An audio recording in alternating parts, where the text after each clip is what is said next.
Howdy everybody. It doesn't matter whether you have aspirations to become a homesteader, whether you're just getting started, or whether you've been doing homesteading for a while. You ultimately want to go from this to this. Now at first glance, this may seem like a daunting task. And as a matter of fact, I recently made a video in which I said that a lot of new homesteaders fail because they attempt to do too much.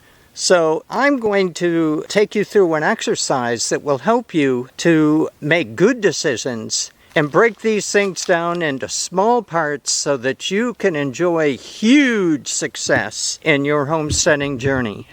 Now I'm up here on the northwest corner of our property that's between 600 and 630 meters in elevation. It's a wooded area. We're in the middle of the dry season. We haven't had any rain since about November 1st, not even one drop.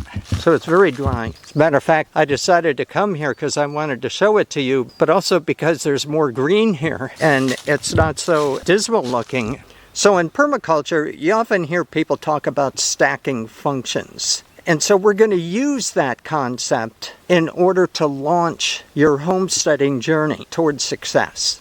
So to start, let's develop a vision of what you would like your homestead to look like. In other words, at what point of its development will you be satisfied and feel like maybe you don't have to do anymore? You could kind of sit back and relax. Make a list of all of the things you would like to do on your homestead. Don't worry about money or feasibility right now. Just dream. What does your perfect homestead look like? For example, you might want to do various types of crafts, either for enjoyment or potentially for profit, such as making soap, building furniture, making craft beer, or a myriad of other possibilities. You might want to get involved in gardening. You could have a vegetable garden, or an herb garden, a flower garden, a garden of berries that features berries, various types of berries, a specialty garden for things like growing hops for beer or specific herbs so that you could make essential oil as a craft. You might want to try your hand at building a food forest so that you'd have fruit, nuts, and perhaps timber. And you might want to raise various animals. For example, chickens, pigs, goats, sheep, cows, rabbits, ducks, turkeys, or geese. Or you may want to go the exotic animal route. And those possibilities are endless. I won't even list them. So now you have a master list of potential projects for your homestead. It's important to start with this vision because it will be your North Star. You'll always be able to refer to it. Yes, you may modify it as you go, but the core of the vision will still be there. Without a clear vision, you're just going to be doing things on a whim, reacting to whatever emergency happens to confront you at the time. And you want to be moving in a proactive direction instead of a reactive one. So the next thing is location. Do you already own or rent a place where you'll be doing your homesteading? What features on that particular parcel of land are available to you that could potentially enhance your ability to be successful? For example, are there any existing structures like a house, fencing, a storage structure, or specific landscape features? Don't worry if there's nothing available. You're just cataloging things at this point. Now we're going to stop here for just a minute because identifying and choosing a location for your homestead is an intense and involved process. And if you buy a piece of land and you don't have a place to live, then getting a place to live is going to be your number one priority. So in order to move forward with our current discussion, from this point on, I am going to assume that you have a location and you have a place to live, that you'll be doing your homesteading.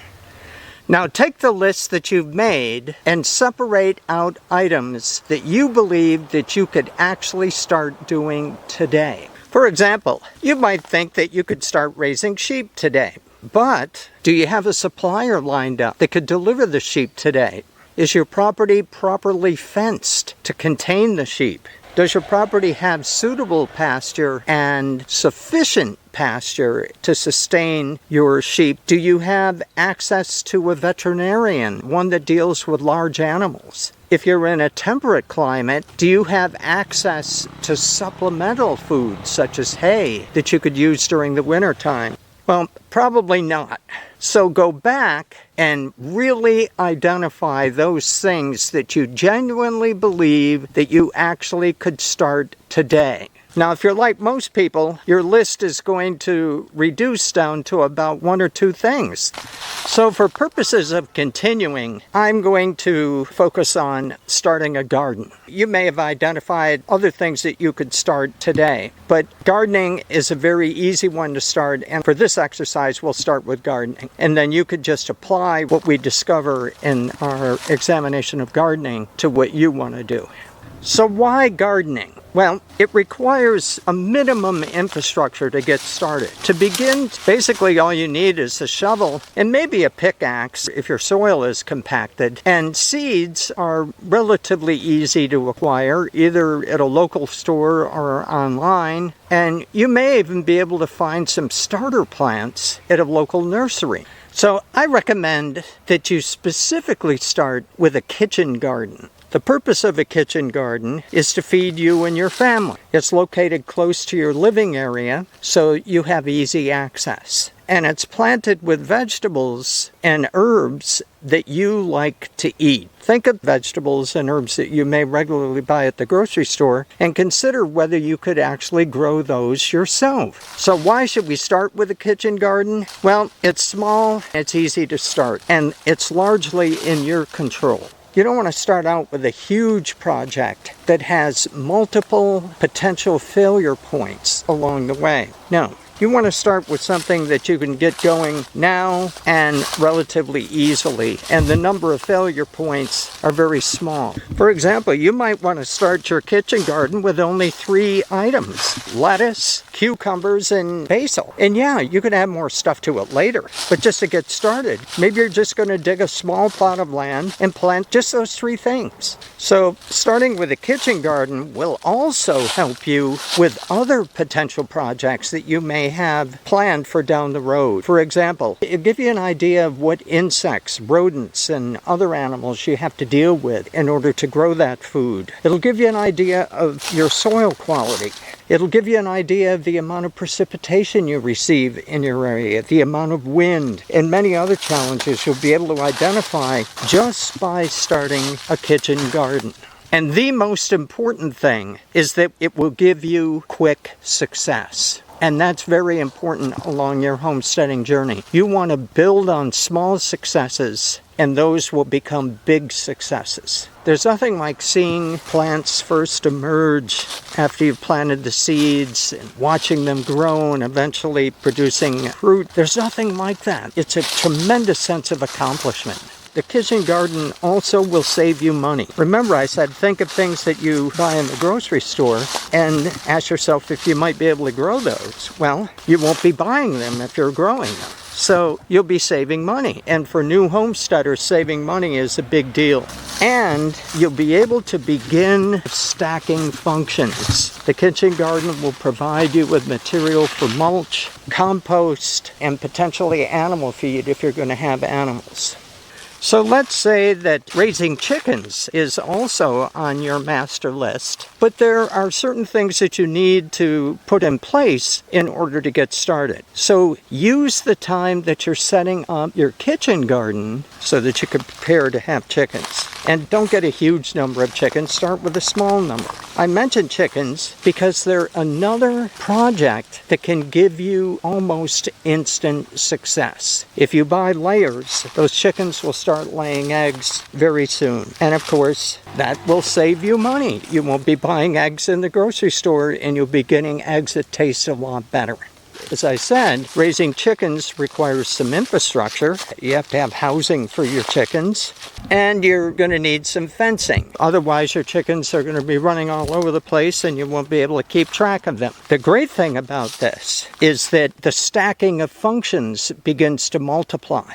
You have garden waste that you can use as feed for your chickens. You can't use that as only their feed, but you can use it as a supplement. Another stacking is that the chicken bedding can be composted or used as mulch back in your kitchen garden. And then the fencing material that you buy for the chickens, that fence also could be used to fence in your kitchen garden. So can you see the strategy here? You start with small projects that can give you quick success. You use things from that first project to leverage or stack functions to enhance the success of your next project. And you don't start another project until you have material that you can leverage from other projects to make it successful. So you use that as criteria and you will experience huge success. So as you proceed down your master list, the projects are going to become more complex and they're not going to give you the kind of quick and easy success that these first projects that you start will give. And that's why it's important to start with something that will give you quick success and material that you can stack, you can leverage.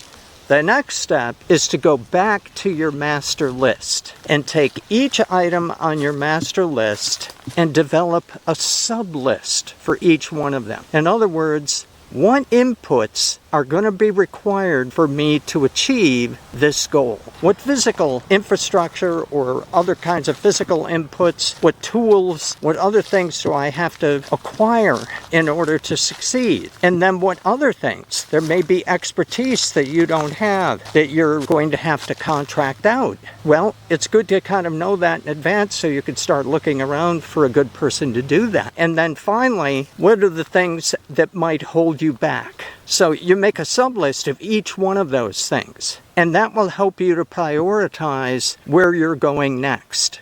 Now you may say, well, this seems like a lot of work and very time-consuming. Well, it doesn't have to be. I'm not suggesting that you develop a definitive sub-list for each item. No, you just jot down some ideas about things that you're going to need, and as time goes on, you'll refer to those sub-lists and you'll add to it. So it's not as if before you can get started with anything, you have to have all of this stuff done. You could be starting your kitchen garden and be doing a lot of this stuff while you're waiting for the kitchen garden stuff to grow. A lot of these things can be done in spare time, particularly developing these sub-lists. So don't get overwhelmed.